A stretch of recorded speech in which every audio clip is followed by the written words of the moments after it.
Bonjour, bienvenue sur Jésus te guérir, que le Seigneur Jésus-Christ vous bénisse richement et vous accorde sa paix et sa joie en cette belle journée du 5 septembre 2018. Je suis très heureuse aujourd'hui de venir une fois de plus partager sur un sujet que ce m'a donné il y a 2 semaines. Il m'a donné de préparer un message sur le salut en Jésus-Christ. Au début, j'étais un peu stupéfaite parce que je n'y ai pas pensé du tout, hein. Et le Seigneur m'a demandé que je fasse un message là-dessus. Au début, je me disais, ben Seigneur, déjà je parle dans toutes mes vidéos de l'évangile, de la bonne nouvelle de Jésus-Christ. Il m'a dit non, je veux que tu fasses vraiment une vidéo spécifique là-dessus. Et évidemment, lorsque je me suis réveillée le matin, il a insisté. Donc, j'ai fait un message sur le salut en Jésus-Christ. Et ce matin, il me demande de faire une autre vidéo sur euh, euh, sur le fait de vraiment recevoir Jésus-Christ dans nos vies comme Sauveur Seigneur. Donc le titre de la vidéo sera intitulé Il faut recevoir Christ dans ta vie. Vous savez, il y a beaucoup d'églises qui ont poussé depuis plusieurs décennies. Il y a beaucoup de personnes qui sont quand même des chrétiennes, mais qui ne sont pas en fait, comment dirais-je, sauvées réellement. Et ces personnes vont à l'église, ces personnes adhèrent à plusieurs mouvements religieux, mais en fait, ils sont plutôt soumis soit à leur leader religieux, ou à leur pasteur ou prophète, ou bien ils sont soumis aux dénominations. Mais malheureusement, ils ne sont pas soumis à Christ. Nous devons comprendre que ceux qu'on appelait dans le temps passé des chrétiens étaient des personnes qui marchaient à l'exemple de Christ. Donc, si une personne dit je suis chrétien, il faudrait qu'on puisse voir dans sa vie que cette personne marche à l'exemple de Christ. Et d'ailleurs, le thème chrétien a été est utilisé dans le livre des Actes, hein, Acte 11, pour ainsi appeler les disciples de Jésus-Christ. Pourquoi? Parce que ces disciples marchaient vraiment dans les pas du Seigneur, à l'exemple de Christ, en parole et en action. Je vais lire le texte qui est dans Acte 11, 25 à 26, qui dit ceci. Barnabas s'en alla à Tarse pour chercher Saul, dont Saul ici c'est Paul, et l'ayant trouvé, il l'amena à Antioche. Pendant toute une année, ils se réunirent aux assemblées de l'Église et ils enseignèrent beaucoup de personnes. Ce fut à Antioche que la première fois les disciples furent appelés chrétiens. Amen, parole du Seigneur. Donc nous voyons bien que c'est à Antioche que les disciples de Christ ont été appelés chrétiens pour la première fois. Et pourquoi? Parce que ces personnes marchaient véritablement à l'exemple de Christ. Mais de nos jours, nous pouvons voir que beaucoup de personnes se proclament être chrétiens, mais en fait ne marchent pas selon Christ. Ils vont juste dans les églises, dans plusieurs assemblées chrétiennes, mais ils n'ont jamais vraiment pris l'engagement réel de suivre le Seigneur, de marcher dans ses pas. Donc aujourd'hui, ceci fera dans l'objet de cette vidéo. Nous devons comprendre que Jésus-Christ est le Dieu Tout-Puissant qui s'est fait crucifier pour Golgotha pour chacun d'entre nous. Et il est venu sur cette terre. Il a vécu pendant 33 ans. Il a été crucifié, ensuite il est ressuscité 3 jours après. Et sa résurrection est ce qui permet justement à tout homme de se réconcilier avec Dieu. Parce que n'oublions pas que la communion a été brisée entre l'être humain et le Seigneur à cause du péché de Adam et de Ève depuis le jardin d'Éden. Donc leur désobéissance a eu plongé l'humanité entière dans des ténèbres tout simplement. Donc loin de Dieu. Et justement, Dieu dans sa grâce a envoyé son Fils unique, Jésus de Nazareth, le Messie, afin qu'il le sauve comme victime expiatoire pour pouvoir ôter le péché du monde, hein, pour que les hommes soient à nouveau reconnectés à Dieu qui est le Père, le Créateur de chaque être humain. Donc, c'est pour ça qu'il est mort après le Golgotha. Donc, il n'y a pas de christianisme, dirais-je. Il n'y a pas de vie chrétienne sans Jésus de Nazareth. C'est impossible. Si quelqu'un se dit chrétien, c'est que cette personne a au préalable accepté le Seigneur dans sa vie. Et pour accepter le Seigneur dans ta vie, c'est important que tu reconnaisses donc l'œuvre de la croix. Parce que tout commence là, à la croix. N'oublions surtout pas que Jésus-Christ s'est fait crucifier à notre place, afin d'ôter le péché de nos vies, pour que nous puissions être justifiés par son sang. Et nous ne pouvons pas parler de christianisme, de chrétien, sans parler de l'œuvre de la croix. Malheureusement, aujourd'hui, les gens définissent le christianisme comme étant une religion basée ou fondée sur les paroles et pensées de Jésus-Christ, sur la bonne nouvelle de Jésus, notamment sa mort et sa résurrection. Mais j'aimerais vous dire que le christianisme, en fait, sur le cœur de Dieu, n'est pas du tout une religion. Le christianisme, c'est une relation avec Jésus-Christ de Nazareth, notre Seigneur et Sauveur qui a donné sa vie pour nous. Donc, si quelqu'un se dit chrétien, le chrétien doit être cette personne qui croit à l'œuvre de la croix, qui accepte le Seigneur et qui vit selon les paroles du Seigneur tous les jours de sa vie. Donc, cette personne doit avoir, en d'autres termes, une relation étroite avec le Seigneur Jésus-Christ. Mais de nos jours, nous remarquons bien que ce n'est pas ce que nous vivons, ce que nous voyons aucunement. Il y a beaucoup de personnes, que ce soit l'Église catholique, protestante, évangélique, pentecôtiste, baptiste, etc. Toutes ces dénominations, le Seigneur Jésus-Christ ne s'y reconnaît pas. Jésus-Christ n'est pas mort à Golgotha pour une dénomination, non, mais il est mort à la croix de Golgotha pour des êtres humains. Et il désire que ces êtres humains pour lesquels il est mort soient en relation parfaite avec lui. Et c'est ce que je viens aujourd'hui interpeller tout un chacun. Donc chacun doit s'assurer qu'il a véritablement reçu dans son cœur ce Seigneur Jésus-Christ et que ce n'est pas une dénomination, que ce n'est pas un homme ou un mouvement religieux que tu es en train de suivre. Il faudrait véritablement que tu essaies de voir dans ton cœur et de vérifier le Seigneur si véritablement tu t'as confessé comme ton Sauveur et ton Seigneur. Nous savons tous que pour croire en Jésus de Nazareth, pour de notre vie, on n'a pas besoin de faire des œuvres.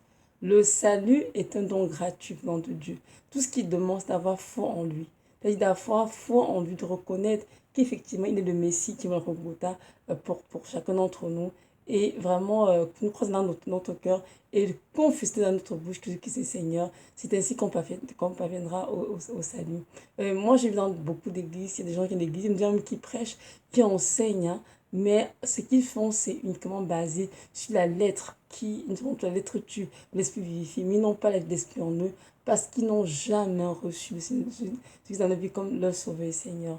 Donc, ils ont été enseignés dans les mouvements théologiques, ils ont été dans les séminaires, dans plein de choses. Ils ont fait corrompre et ils ont juste reçu l'héritage qui est la lettre, mais ils n'ont jamais reçu la vie de Christ. Ne pouvons pas cliquer dans la parole que si quelqu'un n'a pas l'esprit de Dieu, Dieu ne lui appartient pas. Donc, tout chrétien, toute personne qui confesse avoir vraiment reçu Christ doit avoir en lui l'Esprit de Dieu. Et l'Esprit de Dieu doit pousser cette personne justement à aimer Jésus, à l'adorer, à le servir et à marcher à sa suite tous les jours de sa vie. Parce que c'est ce pourquoi le Saint-Esprit est là dans nos vies.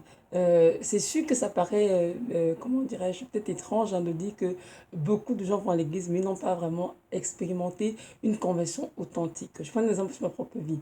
Moi, je viens d'une famille, par exemple, qui était très versée dans le catholicisme. Donc, j'ai grandi dedans, j'ai été baptisée étant bébé. Et lorsque j'avais comme, je crois, environ 11 ou 12 ans, j'ai eu ma première communion. Donc, j'allais à l'église, j'ai pris le cours de catéchèse, faire tout le rituel quoi, habituel, juste pour suivre mes parents. Mais je savais que Dieu existait. Je savais que Jésus m'a croix de Golgotha, c'est vrai. Mais c'est lorsque j'allais à l'étranger étudier, j'ai rencontré une amie qui m'a invitée dans une église évangélique à l'époque. Et c'est au contexte de cette église, quand j'ai commencé à lire la Bible, hein, que j'ai réalisé en fait que je n'avais jamais de ma vie accepté le Seigneur dans mon cœur. Vraiment le recevoir dans mon cœur comme mon Seigneur.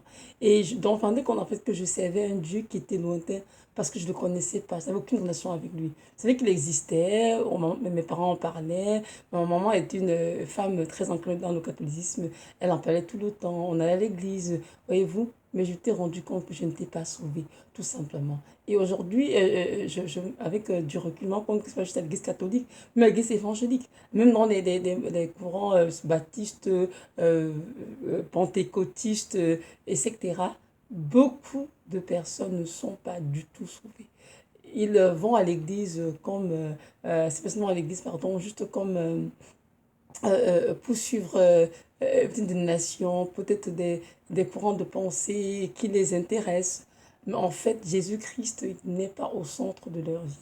Alors, j'aimerais juste te dire à toi qui m'écoutes en ce moment qu'il est important. que tu t'asseyes avec le Seigneur et que tu fasses une introspection, tu t'examines pour t'assurer que tu as véritablement accepté dans ta vie. Si c'est le cas, que Dieu soit loué, continue de marcher à sa suite.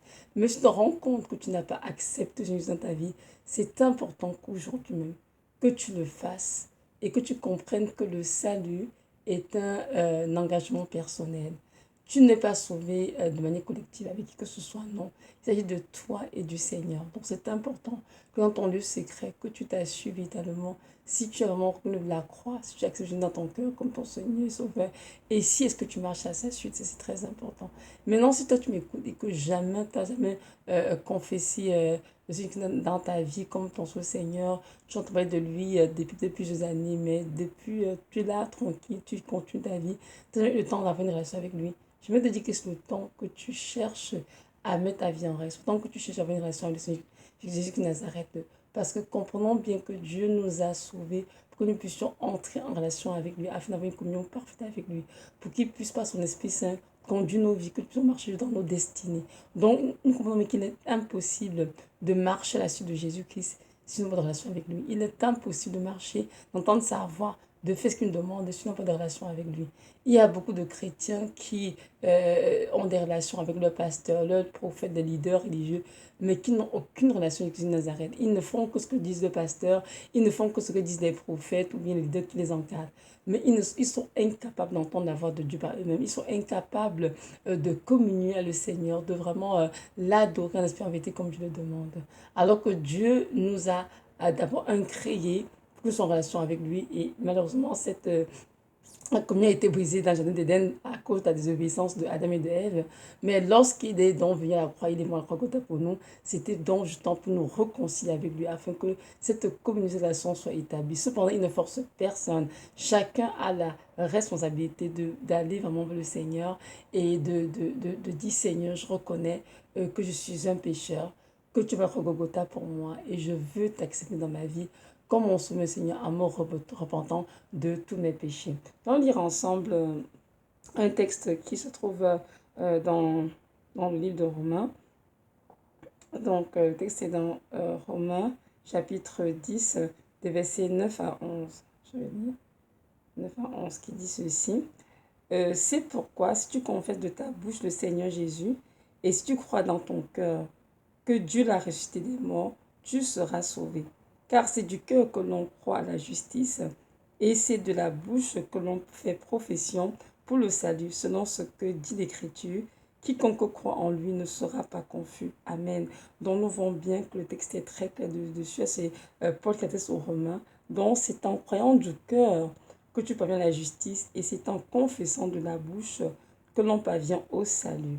Donc si toi, dans ce moment, tu crois dans ton cœur que Jésus-Christ est mort et qu'il est ressuscité pour toi, et si tu crois en ton cœur, tu comprends de ta bouche qu'il est ton sauveur, ton Seigneur, alors tu seras sauvé.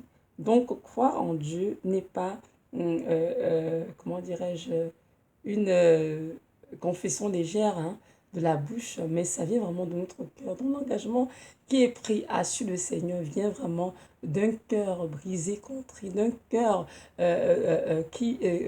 qui reconnaît vraiment que oui, Seigneur, je reconnais, je suis pécheur, je suis misérable, Seigneur, j'ai besoin de toi, je veux que tu me sauves, Seigneur, j'ai besoin que tu viennes dans ma vie et que tu ôtes de péché afin que je puisse marcher dans ta lumière. Donc, si tu es dans ce moment, je vais t'inviter à lire vraiment Romains 10. Hein. Ça parle très bien de c'est quoi la foi en Jésus-Christ de Nazareth. Que la foi en Christ, en fait, c'est la condition, comment dire, la condition pour le salut. Donc, c'est important que tu aies vraiment foi en Dieu si tu veux marcher à sa suite, une relation avec lui. Parce que si tu n'as pas une relation avec le Seigneur et que tu passes ton temps à t'appuyer sur les dénominations ou bien des mouvements religieux, ça et là, assurément, ton nom n'est pas dans le livre de vie. Donc, assure-toi aujourd'hui que, évidemment, que tu as véritablement accepté ça dans ta vie et que tu marches à sa suite. Il ne soit le cas, c'est le temps de t'asseoir, de prendre un temps le Seigneur et vraiment de le laisser de se révéler à toi afin que tu puisses, comme tout à l'heure, croire dans ton cœur qu'il a vraiment été crucifié pour toi et que tu es venu ôter le péché de ta vie et ensuite de te repentir de tes péchés, évidemment, et de le recevoir dans ton cœur comme ton sauveur et ton Seigneur. C'est très, très important. Je peux vous dire que l'ennemi a utilisé beaucoup de choses, de distractions pour nous faire croire qu'on est à l'église, parce qu'on était dans la chorale, on chante, on est à l'église, on peut même prêcher, on peut faire plein de choses pour le Seigneur, s'occuper des vœux, de l'orphelin, dans le ministère, faire plein de choses ça et là, nous faire croire que nous sommes pour du Seigneur, mais ce n'est pas vrai. La vie chrétienne, c'est une vie d'intimité avec le Seigneur de Nazareth. Et pour avoir cette vie d'intimité, cette relation avec lui, il faut préalable d'abord l'avoir reçu dans notre cœur comme Sauveur Seigneur et avoir vraiment reconnu l'œuvre de la croix. C'est important, oui. Comme a dit Paul hein, dans 1 Corinthiens, nous ne prêchons rien d'autre que l'œuvre de la croix. Oui, évidemment, c'est ça. La prédication est celle de la croix, parce que tout commence à la croix. Si nous sommes ici aujourd'hui tous en train de s'appeler chrétiens, c'est parce qu'un jour, un grand Dieu tout-puissant s'est humilié et a été crucifié à la croix pour nos péchés, alors qu'il était un homme juste, mais il a été crucifié des injustes que nous étions, afin que nous soyons sauvés, que nous soyons avoir la vie éternelle. Donc nous ne pouvons pas parler de christianisme ou bien de vie chrétienne sans la croix. Non, tout commence à la croix. Et effectivement, ces personnes qui ont vraiment compris la croix, vous verrez bien qu'ils mènent que ces personnes mènent des vies, comment dirais-je, vraiment de renonciation à soi, d'abnégation, de souffrance à la suite du Messie. Parce que suivre Christ, ce n'est pas de la rigolade. Suivre Christ, vraiment, comment dirais-je, concerne en fait tout notre être, tout ce que nous sommes. Donc, nous ne pouvons pas nous permettre de faire une confession légère, jeter des lèvres. Il faudrait que notre cœur soit vraiment impliqué dans ce que nous sommes en train de faire, car l'engagement que nous professons de la bouche doit venir d'un cœur sincère, d'un cœur contrit, d'un cœur pur, parce que ce cœur veut véritablement donner sa vie au Seigneur. C'est sûr que nous donnons au Seigneur, nous venons tel que nous sommes, hein, avec nos défauts, avec nos péchés que nous sommes. Et justement, en nous reprenant nos péchés, son sang nous lave, son sang nous purifie, nous donne ce que j'appellerais une nouvelle vie, que nous puissions marcher en nouveauté de vie avec Christ, c'est-à-dire loin du péché, loin des ténèbres, mais dans la lumière de Christ. Donc c'est ça. J'aimerais juste nous rappeler de ne pas oublier que notre Dieu revient bientôt. C'est le Seigneur de Nazareth. Rechercher une église pure, sans rien ni tâche. Donc ce n'est pas le temps d'être distrait, de s'attacher aux choses de ce monde. Parce qu'on a ce temps de s'en détacher justement, mais s'attacher fermement à Christ qui nous a rachetés au prix de sa vie, de son sang, afin que nous ayons la vie éternelle. Donc comprendre que Jésus-Christ est un livre de vie dans lequel est inscrit tous les noms de ceux et qui lui appartiennent véritablement. Il a la parole là qui connaît ceux qui lui appartiennent. Donc chacun de nous a la responsabilité de s'assurer auprès du Père son inscrit de vie et de veiller à ce que son nom demeure un lieu de vie, parce que il y aura des personnes qui vont à l'église, comme tout à l'heure, qui ont fait beaucoup de choses pour le Seigneur, monter, c'est les mêmes prêchés, hein, oui, oui, oui, fait plein de choses pour le Seigneur, mais en fait, au fond, ils ne sont pas sauvés. Jésus-Christ ne les a jamais connus, il ne les connaît pas du tout. Et ce sera très triste pour eux.